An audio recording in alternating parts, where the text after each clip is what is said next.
vous retrouve aujourd'hui pour les indispensables, pour moi en tout cas, pour bébé, et pour un petit peu plus grand parce que là donc mon fils vient d'avoir 9 mois. Après voilà, moi c'est ce que moi, je trouve qui est vraiment utile, sachant que donc j'ai une grande, qui va avoir 4 ans, et ça a été à peu près pareil. J'ai peut-être acheté un petit peu moins pour le deuxième parce que bah forcément on voit ce qu'on a vraiment utilisé ou pas. Donc on va commencer par le dodo. Donc le coin dodo pour tous les deux, quand ils étaient bébés du fait que j'allaite, j'avais un lit cododo, donc vraiment le lit qui est collé à votre propre lit. Parce que c'était le côté pratique, côté sécurisé aussi pour bébé. Voilà, après, c'est pas obligé d'acheter le lit cododo, hein. Il y en a beaucoup qui achètent des lits basiques à barreaux, qui enlèvent un côté du lit et qui collent au lit des parents, ce qui revient quand même moins cher. Moi, c'était un cadeau qu'on m'avait fait, c'était très très bien. Par contre, c'est vrai que là, pour mon fils, et ben même dans le lit cododo, il n'acceptait pas de ne pas me toucher. Donc, on peut dire que entre guillemets, pour lui, le lit parental suffisait. Donc, on n'est pas obligé non plus d'acheter forcément un lit si on fait du cododo, voilà, avec les parents. Par contre, bien faire attention aux règles de sécurité parce que, voilà, quand il est dans votre propre lit, c'est quand même plus dangereux. On peut tourner vers bébé, surtout le papa, parce que nous les mamans, on a quand même le petit truc, voilà, on va se réveiller automatiquement. Enfin, je pense que les papas, quand ils ont vraiment le sommeil lourd, ça peut être encore plus dangereux. Donc bien faire attention, pas de couette, pas d'oreiller. Enfin, nous, on a un lit, un king size de 2 mètres, donc déjà, on a vraiment la place. Je vois là, quand on est parti justement en Bretagne, on avait un petit lit, ça a été autre chose. Du coup, il a fait une nuit entre nous deux. Et après, on n'était pas rassurés. J'ai mis un matelas par terre en bas du lit et c'était beaucoup mieux pour tout le monde, même pour lui, parce qu'après, s'ils se sentent complètement ric-rac, c'est pas bon non plus pour eux. Ils ont chaud, ils n'arrivent pas à bouger, tout ça. Vous avez des belles vocalises, hein. Il est juste derrière. Voilà. Donc pour le lit, voilà, un lit cododo éventuellement si on allait, sinon son propre lit ou tout simplement, bah voilà, justement, là il a 9 mois, on a changé, j'ai mis le lit au sol, tout simplement, avec après des petites plaques de mousse. Moi je trouve, c'est ce que j'avais fait pour ma fille, parce que ça permet la motricité libre, côté pratique aussi, parce que selon la chambre comment elle est, vous pouvez mettre un peu comme vous voulez. Alors là, lui, à la base, j'avais mis que ce matelas-là. C'était le matelas de ma fille qui, elle, a dû dormir dedans jusqu'à au moins 1 an et demi. Sauf que là, Harper bouge énormément là depuis 2 semaines. Ça y est, il a compris comment rouler, ramper en arrière, en avant. Et lui, pour s'endormir, vu qu'il est très très actif, il est obligé de rouler. En fait, il roule d'un côté, il roule de l'autre, et après, il arrive à trouver le sommeil. Donc du coup, j'ai dû mettre un deuxième matelas que j'avais. Ça, c'est un ancien. C'est plus pour au cas où pour qu'il roule. Donc sinon, il dort vraiment dans celui-ci. Et en plus, c'est pratique pour moi parce que comme ça, je peux m'allonger de l'autre côté pour continuer à l'allaiter, surtout quand il se réveille la nuit. Voilà, donc pour le coin dodo, il faut un lit ou pas, mais voilà, c'est quand même mieux d'avoir un lit. Ensuite, pour surveiller bébé quand on est voilà, dans la salle en bas, bébé est en haut, ou que vous êtes dans le jardin ou je sais pas quoi, un babyphone.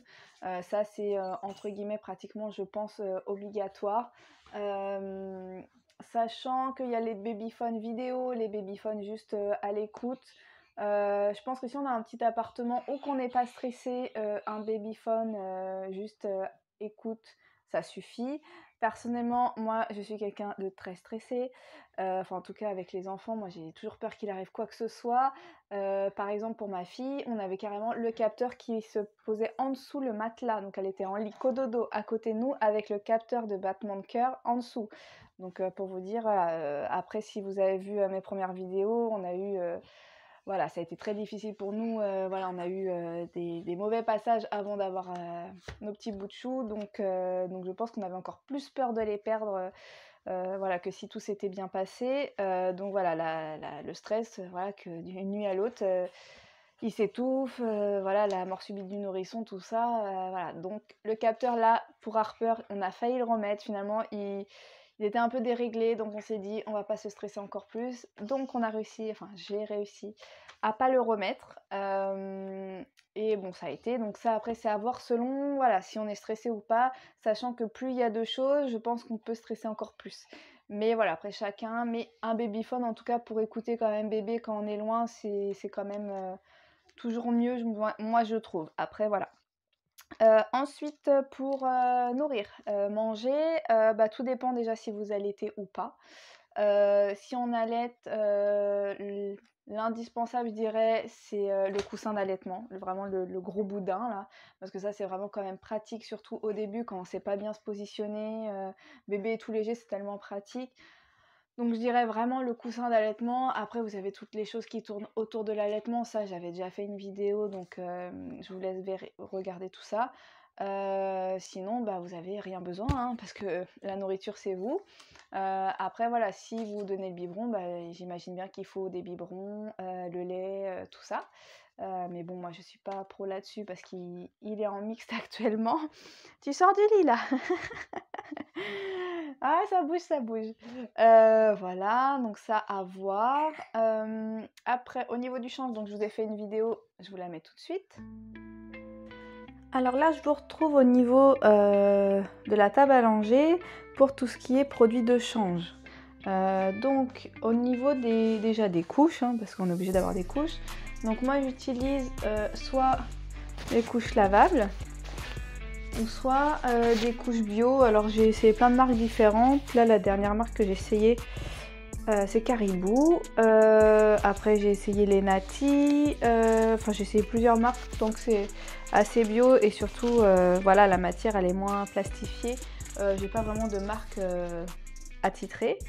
Ensuite au niveau pour nettoyer les fesses, donc soit de l'eau micellaire nettoyante naturelle. Souvent, là, franchement, celle-ci, je l'ai achetée il y a un petit moment. Et là, la dernière fois, j'ai juste mis de l'eau dedans. Parce que ça, c'est quand même super pratique. Vous mettez de l'eau, vous prenez un coton ou des petites lingettes, tchac, tchac. C'est hyper pratique. En plus, à température ambiante, c'est pas trop froid non plus. Donc ça, de l'eau donc pour nettoyer. Et ensuite, du liniment. Alors liniment, pareil, j'ai essayé plein de marques différentes, hein. Pareil, j'essaye toujours de prendre les choses un petit peu bio, naturelles. Mais voilà, parce que j'avais lu que le liniment ne nettoyait pas. Donc c'était toujours bien de commencer avec de l'eau. Donc du coup, je fais de l'eau et le liniment ensuite pour hydrater et mettre une petite protection sur la peau, ce qui fait que ça évite d'irriter plus facilement les bébés, la peau de bébé. Au niveau, soit je prends des coton pads. S'il y en a qui connaissent pas, ça c'est trop bien parce que c'est vendu en maxi format en fait. Moi j'achète ça à la pharmacie et voilà, 100% coton. Vous avez 200 rectangles de coton et souvent je les achète par 2 ou par 3. Du coup vous en avez pour super longtemps.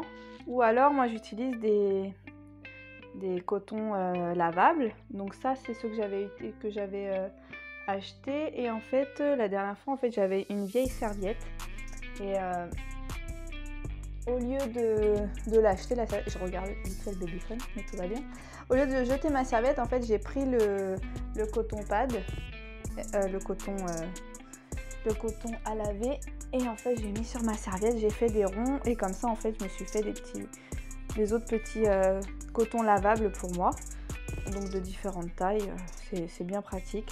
Alors, c'est vrai qu'une serviette, c'est un petit peu moins doux, hein. Celle-ci que j'ai achetée, c'est quand même plus douce, mais bon, quand c'est pour nettoyer les mains, voilà. Après, pour les fesses, j'essaye d'éviter quand il est un peu irrité, mais voilà. Ensuite, justement, quand il a les fesses irritées, donc vous avez plein de crèmes différentes, j'en ai essayé, et moi, j'aime pas trop parce que les compos sont pas souvent terribles. Donc moi, ce que je fais, et franchement, c'est ce qui marche trop bien, là, justement, il m'a sorti la 4e dent, et c'est la première fois, d'ailleurs, qu'il a les fesses bien rouges. Et ben j'ai ressorti comme pour ma fille. Alors là c'est dans un petit pot. C'est de l'argile verte. C'est tout simple. Moi je l'achète, alors vous avez en petite boîte ou en grand format. Moi après je mets là-dedans parce que je trouve ça plus pratique. Vous en mettez une dans chaque salle de bain où il y a la table à langer. Et du coup en fait le liniment permet à que l'argile du coup reste bien sur la peau. Donc moi je fais l'alignement et après je mets un petit peu d'argile, donc vraiment une pincée un petit peu comme ça. Et l'argile va permettre de cicatriser beaucoup plus rapidement, d'assécher si ça suppure ou des choses comme ça. Voilà, et d'apaiser surtout. Donc moi je conseille ça, c'est moins cher, c'est bio et franchement ça marche super bien. Voilà, à essayer. Moi en tout cas pour ma fille et pour mon fils ça marche très bien. Voilà, ensuite qu'est-ce que j'utilise vraiment d'autre? Ouais, ça va être le sérum physiologique, un truc basique avec des compresses. Mais ça c'est vraiment quand ils ont les yeux qui coulent ou s'il faut nettoyer un petit peu le nez. Pour les oreilles, moi j'utilise la serviette tout simplement. En fait, après le bain, je passe un coup de serviette bien là et surtout bien derrière les oreilles parce que vous remarquerez que si on passe pas bien derrière les oreilles, moi ça m'est arrivé avec mon fils, ça fait comme des petites croûtes de sébum en fait qui sèchent, hein, donc bien nettoyer aussi derrière les oreilles. Hormis voilà, quand il y a le cordon ombilical, forcément vous avez je l'ai encore, hein. Je l'utilise plus, mais la petite biceptine. Mais hormis ça, maintenant qu'il est grand, là il a eu 9 mois, voilà, de l'eau, du liniment, les couches, et puis l'argile verte, c'est vraiment, il est hérité, et c'est tout, hein, franchement, il n'y a rien besoin d'autre, de plus de produits. Il y en a qui hydratent, qui massent bébé, alors j'ai de la crème hydratante, mais franchement, je lui faisais un peu plus au début. Et encore, moi ce que je fais par contre, si dans le bain je mets 3-4 gouttes, comment on appelle, d'huile, comment ça s'appelle? D'huile d'amande douce, c'est ça. L'huile d'amande douce, vraiment 3-4 gouttes dans le bain. Comme ça, quand il patauge dedans, en fait, ça met une petite pellicule sur la peau et ça hydrate. Et moi, je trouve que c'est amplement suffisant que de rajouter encore des crèmes, tout ça. Après, moi, j'ai peut-être des bébés, des enfants qui n'ont pas une peau sèche. Mais en tout cas, moi, ça suffit largement. Voilà pour le coin, pour le change. Ensuite, pour le bain. Donc, il va vous falloir une petite baignoire ou alors tout simplement un lavabo, hein. Au début, bébé est tout petit, il tient largement dans le lavabo. Moi, j'avais eu avec une table à langer la baignoire qui était intégrée dedans. Donc ça, c'était pas mal, mais je trouvais qu'au final, c'était pas pratique parce que du coup, en fait, vous ouvrez le premier plan de la table à langer et après, vous avez la baignoire. Sauf que du coup, quand vous avez fini de laver bébé, vous avez plus la place de la table à langer. Donc c'est un peu bête leur truc. Donc du coup, nous, ce qu'on a fait, c'est qu'on a retiré la baignoire, qu'on a mis... Alors on a une grande salle de bain, donc ça va sur un autre plan à côté de notre baignoire. Donc on avait la petite baignoire à l'extérieur et j'ai gardé la table à langer en tant que de table à langer. Comme moi, au moins bébé, quand il a fini d'être lavé, hop, on le met sur la table à langer. Parce que sinon, on est con, quoi, on sait pas où le mettre. Donc voilà. Après, moi, ce que je mets toujours, c'est un... Comment on appelle ça? Je l'ai noté. Un transat de bain. Vous avez plein de sortes différentes, mais c'est vrai que c'est quand même pratique parce que voilà, vous pouvez poser bébé. Moi, je trouve que c'est très pratique, surtout pour lui laver la tête, les cheveux, parce que le corps encore, vous pouvez largement bien tenir bébé et faire tout de l'autre main. Mais quand vous voulez vraiment bien laver la tête, tout ça en dessous le cou, je trouve que le transat c'est pas mal. J'avais fait une vidéo, je crois, la vidéo du camping où je vous montrais justement le transat. C'est pratique. Vous pouvez aussi le mettre assis dessus, donc ça c'est bien. Et sinon après au niveau des produits, chacun... Moi j'utilise donc l'huile d'amande douce que je mets dans l'eau. Et après j'utilise par contre ce que j'essaye de faire. C'est vrai que j'avais pas fait pour ma fille, j'avais juste un shampoing et j'utilisais pour la tête et pour le corps. Alors lui il a un peu plus, vous savez, les petites croûtes de lait. Donc là j'ai vraiment le shampoing pour la tête et le shampoing pour le corps. De la marque, moi j'ai pris la marque Nati.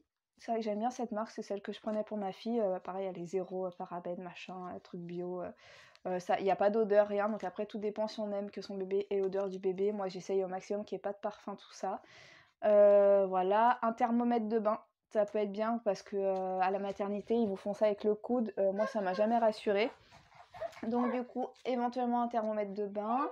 Je fais un petit peu plus maintenant comme je le sens, maintenant qu'il a 9 mois, il est un petit peu moins fragile, entre guillemets. Même si des fois je lui prends juste une petite douche comme ça, c'est plus simple. Mais sinon voilà, un petit thermomètre de bain.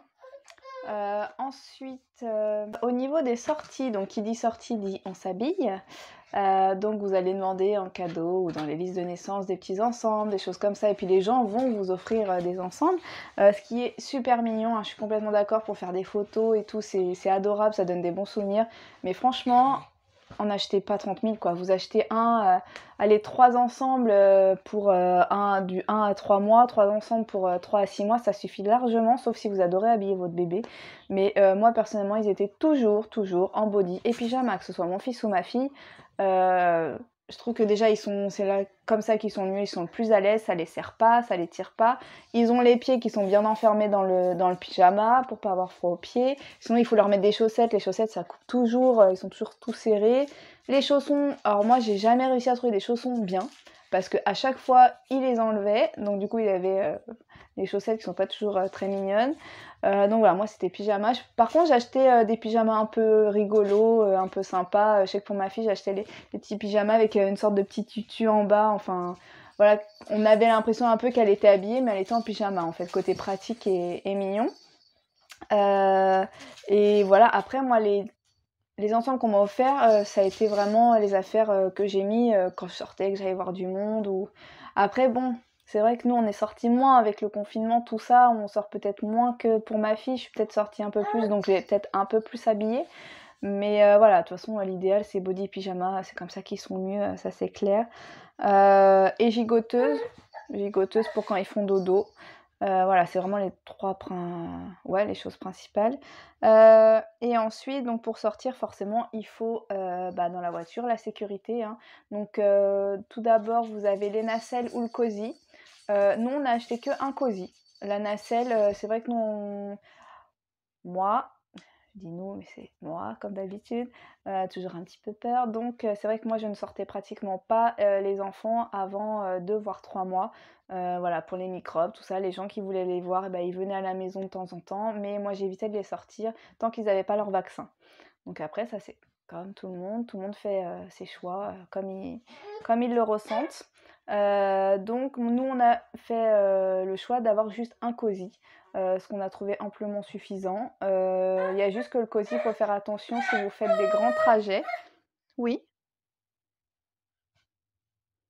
si vous voulez faire des grands trajets, parce que le cosy, c'est maximum 2 heures, parce qu'en fait, le bébé est trop arrondi. Donc du coup, il faut s'arrêter ou le changer de position, tout ça. Ensuite, on a la nacelle, donc qui est bien parce que le bébé est vraiment à plat.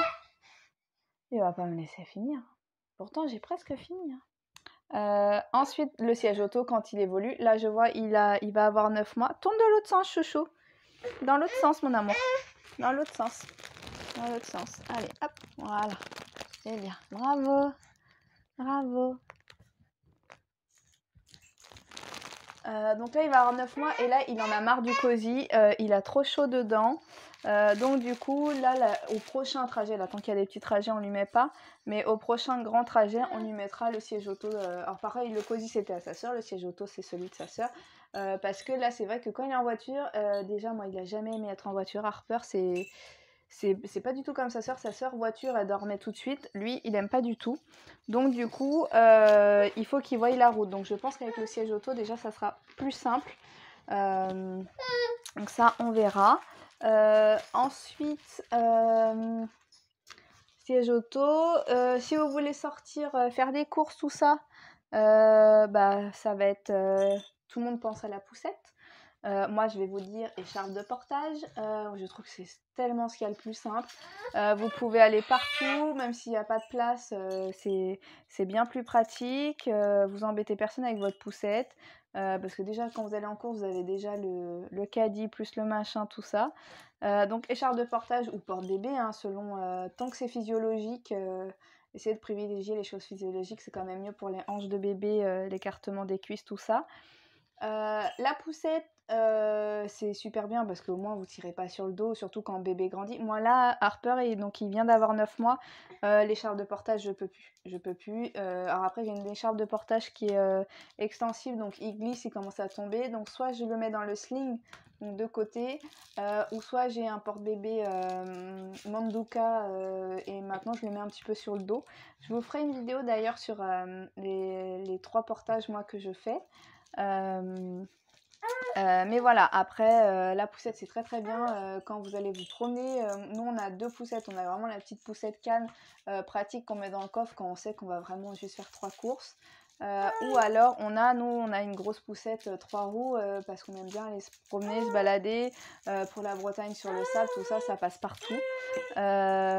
Donc voilà, après selon l'utilité, des fois c'est pas la peine d'avoir 30 000 trucs. Mais comme voilà, ça dépend si vous habitez en ville, si vous habitez à la campagne, si vous êtes à Paris. Je pense qu'à Paris, une poussette comme on a à 3 roues, là, c'est énorme.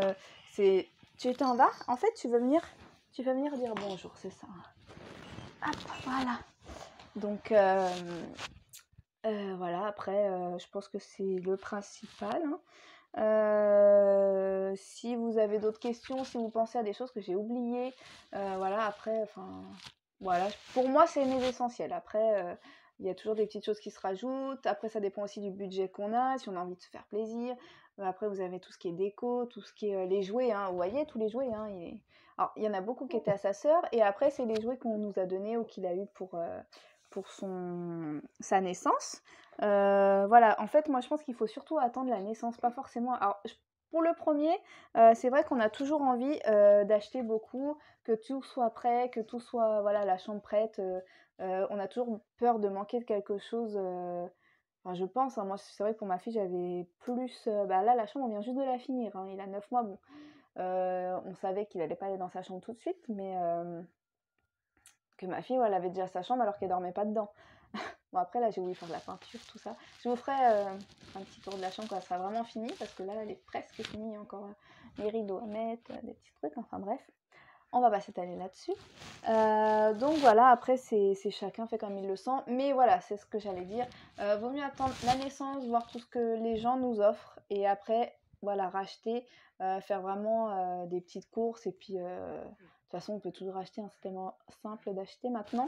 Donc voilà, après, je pense que j'ai bien fait le tour. Je vous ferai aussi peut-être une vidéo sur les jouets, parce que nous, on essaie de pas trop prendre de jouets qui font du bruit, parce que nous, on est anti-télé. D'ailleurs, je vais faire une vidéo là-dessus aussi. Et voilà, donc je pense que j'ai fait tout le tour. Tu vas pas me casser mon micro quand même, non mais dis donc. Bon, bah, je vous fais des gros bisous. J'essaie de vous faire une vidéo assez rapidement. Plein de gros bisous. À bientôt. N'hésitez pas à liker, à vous abonner. Bye bye.